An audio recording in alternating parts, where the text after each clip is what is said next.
시간 우리 하나님의 말씀을 함께 나누는 시간입니다. 하나님의 말씀을 같이 한번 읽도록 하겠습니다. 앞에 스크린에 나와 있습니다. 같이 누가복음 8장 43절로 48절에 있는 말씀인데 하나님의 성경 말씀 같이 한번 합독으로 읽도록 하겠습니다. 이에 12해를 혈루증으로 앓는 중에 아무에게도 고침을 받지 못하던 여자가 예수의 뒤로 와서 그의 옷가에 손을 대니 혈루증이 즉시 그쳤더라. 예수께서 이르시되 내게 손을 댄 자가 누구냐 하시니 다 아니라 할 때에 베드로가 이르되 주여 무리가 밀려들어 미나이다. 예수께서 이르시되 내게 손을 댄 자가 있도다. 이는 내게서 능력이 나간 줄 알미로다 하신대 여자가 스스로 숨기지 못할 줄 알고 떨며 나와 엎드려 그 손댄 이유와 곧 나은 것을 모든 사람 앞에서 말하니 예수께서 이르시되 딸아 내 믿음이 너를 구원하였으니 평안히 가라 하시더라. 아멘. 오늘 누가복음 8장 43절로 48절에 있는 말씀으로 내 손을 내밀라란 제목으로 함께 말씀을 나누기를 원합니다. 우리 강릉 참 좋은 곳이지요. 좋다고 하세요.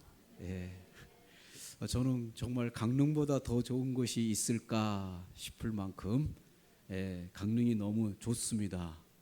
또 강릉이 참 유명한 사람들이 많이 있죠. 여러분이 아는 유명한 사람들 중에 늘상 사용하는 지폐에 두 분이나 거기 초상이 올려져 있는데 그분들 출신이 어디입니까? 강릉이죠. 이게 예사로운 일은 아닙니다. 그만큼 강릉이 인재가 훌륭한 인재들이 나온다. 그러니 오늘 여기 강릉 분들은 다들 훌륭한 분들이 그 후예들이다. 맞다고 하세요? 예, 맞습니다. 그래서 강릉이 참 자랑스럽고 그렇습니다. 우리 강릉이 낳은 조선 최고의 천재 개혁가라고 하면 소설 홍길동전을 쓴 누굽니까? 허균 선생을 꼽을 수가 있습니다. 그가 살았던 조선시대에는 양반 아버지와 노비 어머니 사이에서 태어난 자식은 무조건 양반이 됩니까? 노비가 됩니까?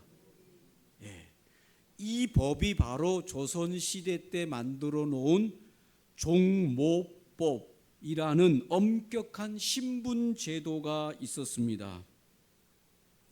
그래서 이 허균 선생님이 쓴 홍길동전에는 이 홍길동이라고 하는 이 사람이 아버지는 양반인데 어머니가 노비였어요. 그 사이에서 태어난 아들이 바로 홍길동이라 그는 양반 아버지를 따라갑니까? 노비인 어머니를 따라갑니까? 신분이 어머니인 노비를 따라가서 노비가 되는 종모법에 해당이 되는 것이죠. 그래서 그가 아버지를 아버지라고 부르지 못하고 형을 형이라고 부르지 못하는 그런 환경에서 제도 아래서 태어난 겁니다. 허균 선생은 그의 글에 유제론이라고 하는 글을 썼는데 거기에서 뭐라고 했냐? 하늘이 인재를 낼 때에는 공평하게 내는데 신분 때문에 인재를 쓰지 않는 것은 하늘의 뜻을 거스르는 것이다 라면서 조선시대에 이 신분 차별이 없는 평등한 세상을 꿈꾸는 혁명가가 바로 허균 선생이었습니다. 대단하시죠.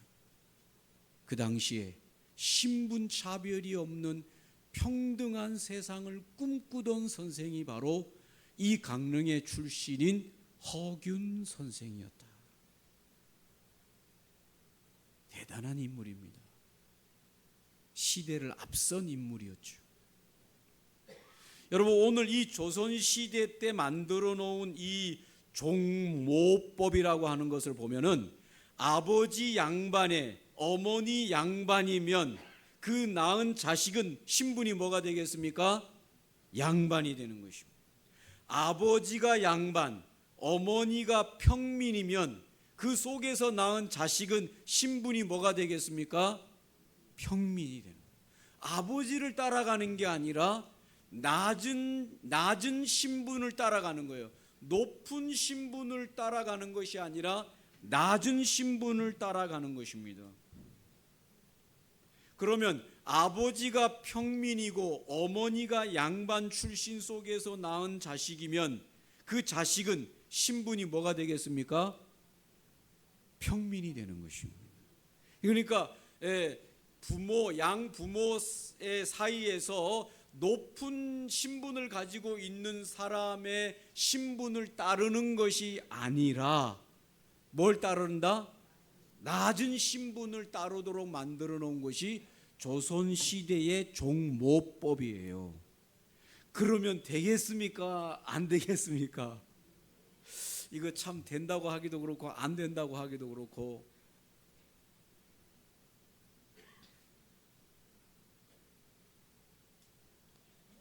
그래서 이 허균 선생은 이 홍길동전이라고 하는 소설을 통해서 사회의 이 직분을 차별하는 이런 차별 제도를 없애야 된다라고 하는 내용을 주장했습니다.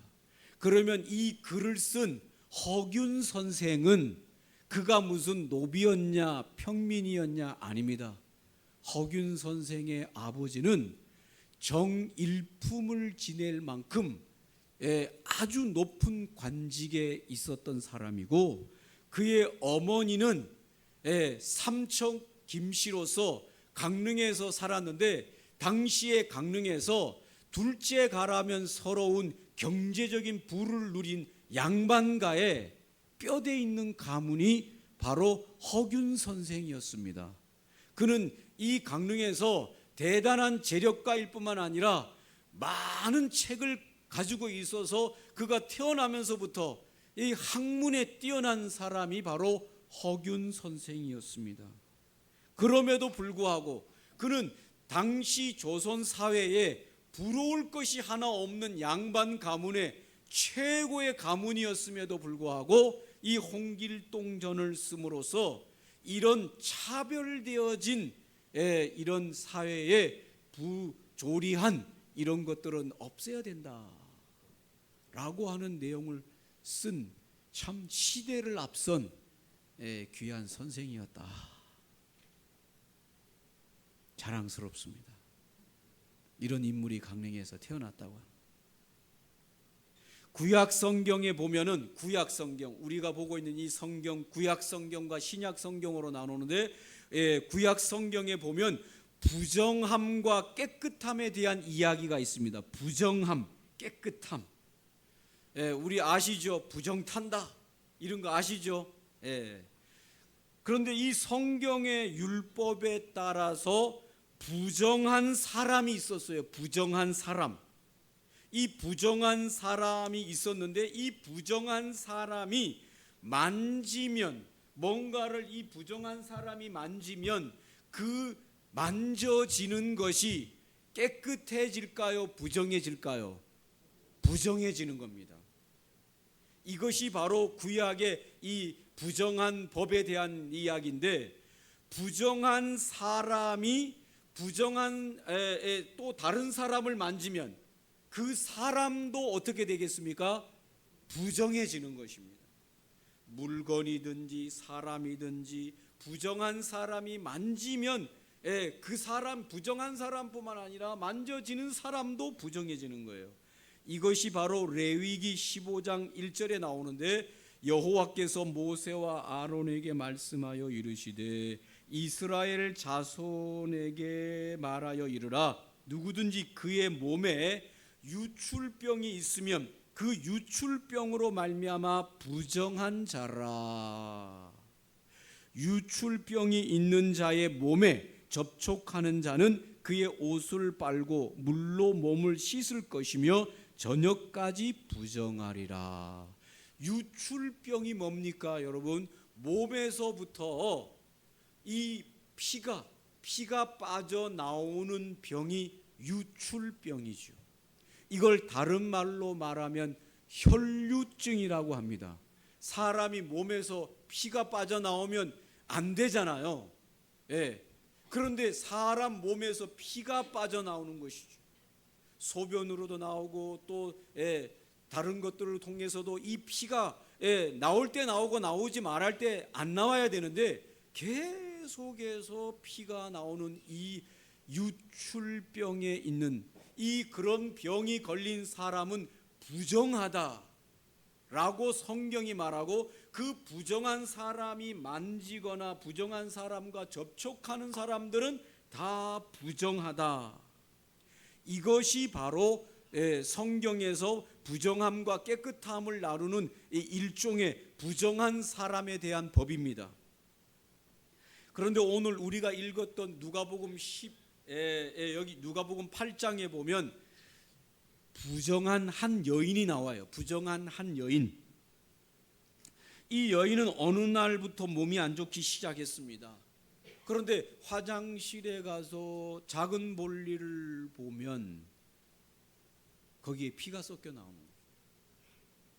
뭐 여성이다 보니까 필요할 때 생리 현상에 의해서 피가 나올 수 있습니다. 그런데 그게 아닌 거예요. 몸이 안 좋으면서 계속해서 매일매일 조금씩 피가 계속 나오는 거예요. 여러분, 그러면 몸이 건강한 신호입니까? 안 건강한 신호입니까? 건강하지 않은 신호죠. 요즘처럼 병원에 가가지고 내시경이니 뭐니 다 해가지고 그 원인이 뭔지를 정확하게 알 수 있었던 시대가 아닌 것이죠. 예수님 당시니까. 그런데 원인을 알지 못해서 의사를 찾아갔어요. 당시에도 의술이 있었잖아요. 좋은 약을 먹었습니다. 의술을 찾아갔습니다. 그런데도 병이 낫지를 않는 것입니다. 점점 시간이 지나서 12년이 지난 지금 유출병 환자로, 혈류증 환자로 12년 동안 좋다고 하는 거, 용하다는 의사 다 찾아다녀 봤지만 병이 낫지 않으면서 사람이 손가락처럼 말라가는 거예요. 그리고 부정하다 보니까, 법적으로 부정하다 보니까 사람들을 접촉할 수가 없는, 종교적으로 사회적으로 철저히 격리된 비참한 상태로 살아가던 한 여인이 있었다고 여기에 성경이 말하고 있습니다. 여러분, 우리가 코로나를 지나온 지가 벌써 몇 년 지났지만 까마득하게 잊었어요. 그 옛날이 있었나 싶을 만큼. 그러나 코로나 때를 생각해 보면 코로나 걸린 환자는 이때로 말하면 부정한 사람이에요? 안 부정한 사람이에요? 부정한 사람. 이야, 초창기 때 코로나 걸리면 심각했습니다. 아시죠? 무슨 병원에서 막 방호벽을 입은 사람들이 와가지고 그 사람을 붙들어다가 차에다가 집어넣고 가족들한테도 알리지도 않고 어디로 데려가가지고 막 격리시키고 무시무시했습니다. 초창기 때. 그 사람과, 코로나 걸린 사람과 접촉하는 그 순간 그 사람들을 다 밝혀내가지고 그 사람들까지 다 어떻게 했어요? 격리시켰어요. 왜? 부정. 이 균이 옮겨간다 이 말입니다. 이 구약시대의 혈류증 여인은 부정했어요. 그래서 그가 만지는 물건, 그와 접촉하는 사람들까지 다 부정해졌습니다. 사회적으로 격리당했습니다. 병을 고칠 수가 없었습니다. 고통을 당하고 있었습니다. 많은 고통을 겪었어요. 그래서 12년이나 지났으니 이제는 모든 것이 절망 상태에 있는 여인이 있습니다. 그런데 한 가닥 희망의 소망, 이 소리가 들려옵니다.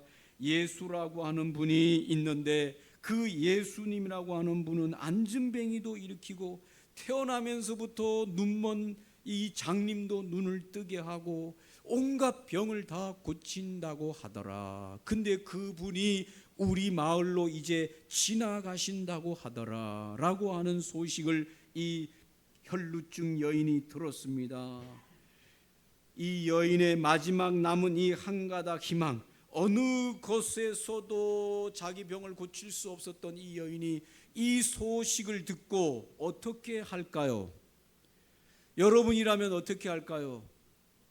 해볼 만큼 해봤는데 안 되는데 절망하고 포기하고 이대로 생을 마감할 것인가? 아니면 사람들이 이야기하는데 정말로 고칠 수 없는 수많은 병을 고친 예수님이 이제 이 마을을 지나간다는데 내가 예수님에게 희망을 걸고 예수님에게 나아갈 것인가? 여러분이라면 어떻게 하겠어요? 마지막 희망이니까 예수님에게 희망을 걸겠죠.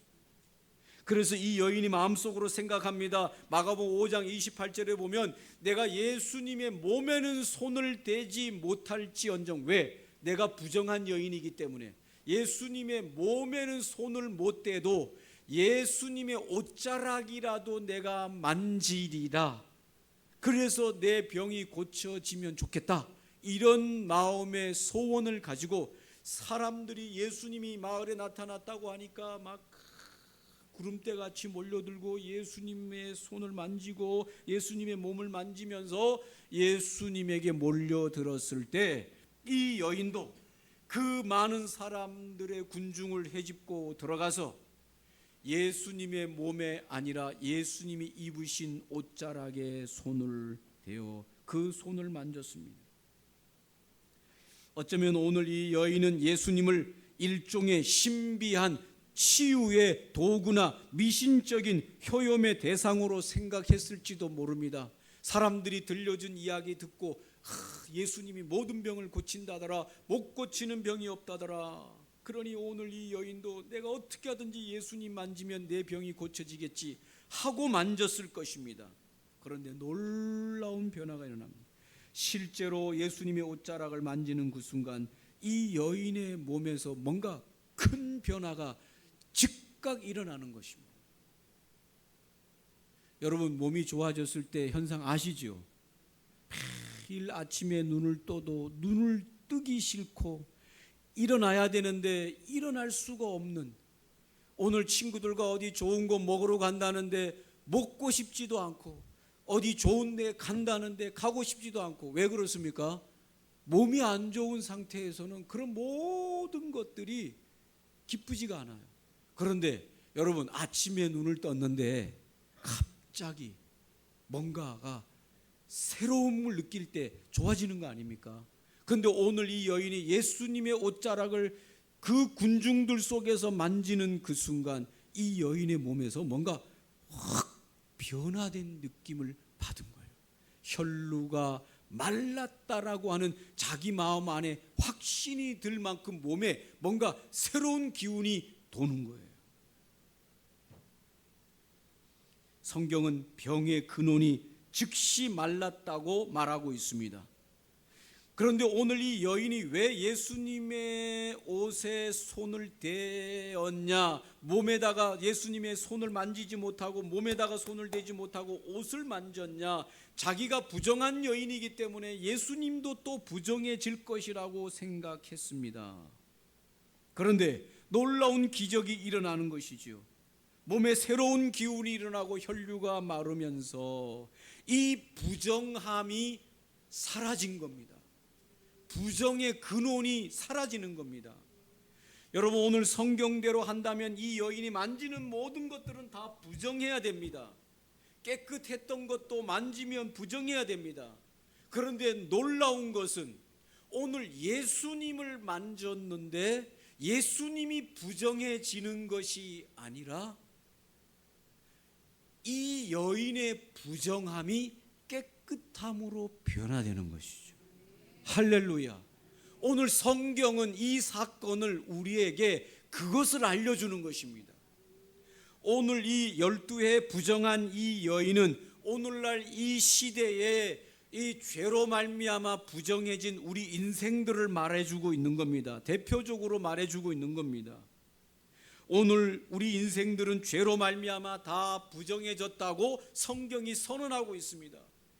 여러분, 죄는 많이 지은 사람도 있고 적게 지은 사람도 있고 큰 죄를 지은 사람도 있고 작은 죄를 지은 사람도 있습니다.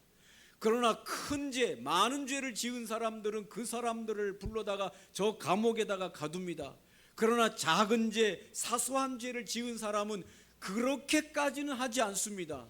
거짓말하고 좀 남 속이고 좀 이런저런 그런 일을 하는 것은 워낙 모든 사람들이 죄를 짓기 때문에 그냥 놔둡니다.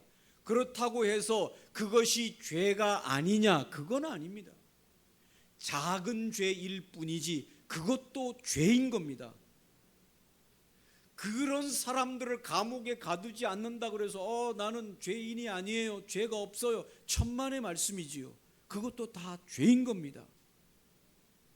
오늘 이 혈류증 여인, 그래서 부정해진 오늘 이 여인은 오늘날 이 시대에 죄로 말미암아 하나님 앞에서 죄를 지어 부정해진 자들, 죄로 말미암아 더러워진 자들을 상징하는 것입니다. 그런데 오늘 이 죄인들이 예수님을 만지는 그 순간 예수님도 더러워지는 것이 아니라 죄인들이 예수님을 만지는 그 순간 예수님의 그 거룩함이 오늘 이 여인에게 임하여서 그 여인이 부정함이 떠나고 정결함으로 고쳐지는 것 같은 변화가 일어나는 것입니다. 할렐루야. 사랑하는 우리 모두가 다 죄인이 있습니다. 큰 죄 지은 사람은 감옥에 갔지만 소소한 죄를 짓고 사는데 우리가 다 감옥에 가지 않아요. 살아요. 그렇지만 우리는 다 죄인입니다. 그러나 성경은 우리를 향해 분명하게 너희들은 죄인이라고 말하고 죄에 부정하다고 말합니다. 이 부정함을 어떻게 해결할 수 있습니까? 해결할 수 없습니다. 우리 힘으로 해결할 수 없습니다. 선을 행한다고 우리의 죄가 사라지지 않습니다. 남에게 착한 일을 한다고 우리의 죄가 사라지는 건 아닙니다. 그러나 오늘 성경이 우리에게 뭐라고 말합니까? 오늘 예수에게 손을 댈 때, 예수에게 만질 때, 예수님 앞에 나올 때 우리의 이 부정함이 떠나가고 우리의 더러움이 떠나가고 주님의 예수의 그 거룩함이 우리에게 입혀지는 사건이 오늘 이 사건인 것입니다.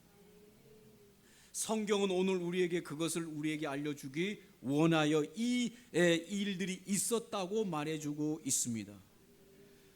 사랑하는 우리 초청되어진 여러분, 우리가 무슨 방법으로 거룩해져서 깨끗해져서 하나님이 계시는 저 영원한 하늘나라로 갈 수 있단 말입니까? 교회만 나온다고 되는 게 아닙니다. 교인들은 날마다 사는 건 우리랑 똑같이 사는데 교인들을 만나면 맨날 죽으면 어디 간다 그래요? 천당 간다 그러고 예배당 안 가는 나는 죽으면 어디 간다 그래요? 예? 지옥 간다 그러고 듣기 좋아요, 안 좋아요? 강릉말로 지난해나 강릉말 이건 욕이 아닙니다. 그래요, 안 그래요?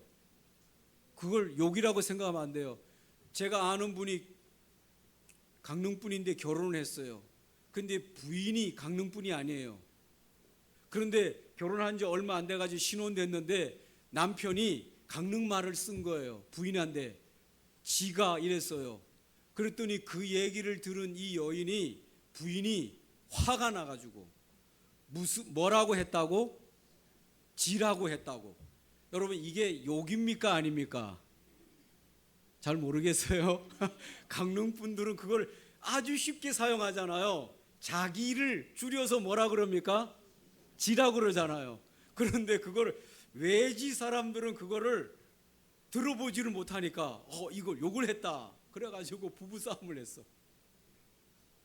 그래서 남편이 하소연을 해요. 이게 우리는 습관처럼 쓰는 말인데, 여러분 예수를 예배당 다니는 사람이나 예배당 안 다니는 사람이랑 다 사는 게 거기서 거긴데 꼭 예배당 다니고 예수 믿는 사람은 죽으면 자기는 어디 간다? 천당 간다. 그런데 예배당 안 다니는 나는 죽으면 어디 간다? 지옥 간다. 듣기 좋아요, 안 좋아요? 듣기 안 좋죠? 에이, 기분 나빠가지고 예배당 안 간다, 그렇게 하잖아요. 그런데 여러분, 이게 예배당 나와가지고 천당 간다, 예배당 안 나와서 지옥 간다는 말이 아니에요. 부정함이 해결돼야 돼요. 부정함, 이 죄의 부정함이 해결돼야 천당 가는 거예요. 이 죄를 가지고는 천당을 못 간단 말이에요. 그러면 예배당 가는 사람, 저 우리 집에 옆에 동네 사는 저 양반 봤는데 아이고 별로 마음에 안 들고 하는데도 어떻게 저 사람은 천당 가고 우리는 지옥 가냐? 여러분, 그게 죄 문제가 해결되고 부정함 문제가 해결돼야 가는데 어떻게 해결되냐? 예배당 나온다고 해결된다는 게 아니라 오늘 여기 성경에 보니까 누구를 만져야 됩니까? 예수를 만져야 되는 것입니다. 예수님을 만졌더니 예수님이 부정해지는 게 아니라 예수님을 만졌더니 예수님의 그 거룩함이 이 부정한 여인에게 임하여서 이 여인이 깨끗해지는 거예요. 이게 바로 성경이 말씀하시는 예수님을 만져야 되고 예수님을 믿어야 될 이유인 겁니다. 이 인생들은 뭐 혈색 상관없이 뭐 나라 상관없이 모든 인생들은 다 죄로 말미암아 부정해졌어요. 스스로의 힘으로는 이 부정함을 해결할 수 없습니다. 그러나 오늘 이 성경에 예수님을 만질 때 그 예수님의 거룩함을 임하여서 우리가 다 깨끗함을 입게 된다. 이것이 오늘 하나님이 우리 인생들에게 들려주는 복음이에요. 복음. 너희도 내 손을 내밀어 오늘 예수에게 손을 내밀면 너의 부정함이 다 깨끗해지고 너의 지난날의 모든 죄를 용서받는다. 어떻게 용서받습니까? 예수 그리스도께서 너를 위하여 너의 죄 때문에 대신해서 십자가에서 벌을 다 받아 주었으니 예수에게 손을 내미는 자에게는 그 모든 죄가 이제 깨끗해져서 부정함이 사라지고 거룩함을 입게 된다. 그래서 예수를 믿는 사람들, 예수에게 손을 만지는 사람, 예수에게 손을 벌리는 사람들에게는 예수님이 그에게 찾아오시고 예수님이 그를 만져주시고 예수님이 그를 정결하게 해주시기 때문에 그는 죽어서 그 죄로 말미암아 형벌을 받는 것이 아니라 그는 죽어도 죄를 대신 예수님이 다 해결해 놓으신 것으로 말미암아 거룩함을 입고 천국 가는 것이다. 정확하게 말하면 예배당 다녀서 천당 가는 게 아니라 예수를 만져서 천당 가는 겁니다. 맞습니까? 예. 그래서 예수 믿는 사람들이 모이는 곳이 예배당이니 그 사람들이 그렇게 이야기하는 거예요. 그러면 병 때문에 예배당 못 오는 사람은 어떻게 할 거예요? 병 때문에 누워서 예배당 못 오는 사람은 그러면 다 지옥 가야 되냐? 천만의 말씀이에요. 병 때문에 누워서 지금 병원에 있는 분들도 얼마나 많이 계십니까? 그런 분들은 어떻게 해야 깨끗함을 받냐? 오늘 예수님을 만지면 깨끗하게 되는 겁니다. 누구든지 예수를 만지면 깨끗하게 되는 겁니다. 누워 있든지 예배당을 무슨 일로 못 나오든지 상관없습니다. 오늘 마음속으로 오늘 이 땅에 오신 거룩하신 예수를 이 부정한 인생이지만 만지는 그 순간 예수님의 모든 공로가 우리에게 임하여 우리가 깨끗하게 입고 천국 가게 되는 겁니다. 혹시라도 남편분이 아직도 병상에 누워서 예배당을 한 번이라도 나올 수 없는 상황에 있어도 상관없어요. 여보, 당신도 천국 가고 부정함을 다 용서를 받을 수 있대. 아이고 내가 교회도 못 나가는데 어떻게. 아니래. 나올 수 있으면 나와야 되지만은 지금 누워서 못 나오는데 어떻게 하겠냐. 예수를 만지면, 예수를 믿으면 죄 용서함을 받는다고 하니 당신도 예수를 믿고 천당 가시오. 부정함을 다, 정결함을 입고 천당 가시오라고 말하는 거예요. 할렐루야. 여러분, 오늘 예수님께서 자기를 만진 이 여인, 뒤에서 몰래 옷자락을 만졌어요. 수많은 사람들이 막 예수님 만진다고 만졌는데 옷자락을 만졌어요. 그런데 예수님이 지나가다 말고, 길을, 그 마을을 지나가다 말고 서서 그렇습니다. 이렇게 말해요. 누가 내 옷을 만졌느냐. 그러니까 사람들이 예수님이 무슨 말이야? 그 다음에 예수님의 제자 중에 한 사람이 그래요. 예수님 무슨 말씀하시는 거예요? 지금 이렇게 구름대같이 많은 사람들이 예수님 막 만지고 옷 만지고 막 예수님 만지고 하는데 누가 내 옷에 손을 대었느냐? 그러면 어떻게 합니까? 이렇게 많은 사람이 누가 만진 줄 알겠어요? 그런데도 예수님은 제자들의 말에 아랑곳하지 않고 둘러보면서 그럽니다. 누가 내 옷에 손을 대었냐? 그러니까 이 여인이 숨길 수가 없는 거예요.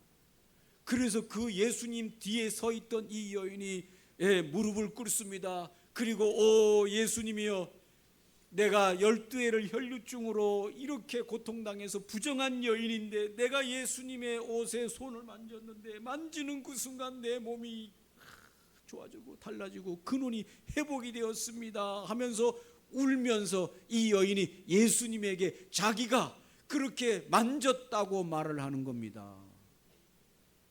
그러니까 오늘 예수님께서 그 여인을 이렇게 세우면서 뭐라고 말씀하는가 하면 이렇게 말합니다. 딸아, 딸아, 너의 믿음이 너를 구원하였으니 이제 가라. 할렐루야. 오늘 예수님께서는 오늘 이 여인을, 이 부정한 여인이 어찌 나를 손을 댔냐 이렇게 야단치지 않았어요. 그 여인을 제3자의 여인으로 보지 아니하시고 그의 이름을 하나님의 백성이요 하나님의 자녀로 부르시면서 딸아, 네가 이제 너를 구원하였으니 네가 이제 돌아가라고 하시면서 그 여인의 믿음으로 구원을 선물로 베푸시는 것을 볼 수 있습니다. 오늘 예수님께서는 이 여인의 신체적인 치료만을 원하시지 않았습니다. 예수님에게 나와서 옷을 만지는 오늘 이 여인의 믿음을 보시고 이 여인의 부정함을 다 깨끗게 하시고 그의 모든 죄를 정결케 하시는 구원을 베풀어 주신 것입니다. 오늘 초청되어 오신 모든 분들을 여러분의 예수님 앞으로 나아가시기를 축복합니다. 예수님의 손을 만지시기를 축복합니다. 어떻게 만집니까? 지금 예수님이 안 계시는데 그냥 믿음으로 오늘 이 혈류병 여인이 예수님을 만졌던 것처럼 나도 오늘 예수님을 만지고 예수님을 믿고 마음에 모셔드리기를 원합니다 하는 그 순간 오늘 예수님이 영으로 여러분과 함께 접촉되어져서 여러분이 예수님의 능력으로 정결함을 입게 되는 줄로 믿습니다. 믿음으로 구원 얻게 되는 줄로 믿습니다. 아멘입니까? 저도 그렇게 구원받았고 오늘 예배당 나오는 사람들도 다 그렇게 죄 용서함을 받고 정결함을 입고 구원을 얻은 백성이 된 것입니다. 오늘 말씀을 마치겠습니다. 한번 오늘 처음 나오신 분들은 저를 따라서 예수님 앞에 기도함으로써 예수님의 옷자락을 한번 만지면 좋겠습니다. 눈을 감으시고 마음속에 이곳에 와 계시는 예수님을 믿음으로 바라보시고 한번 저를 따라 기도하겠습니다. 살아계신 하나님 감사합니다.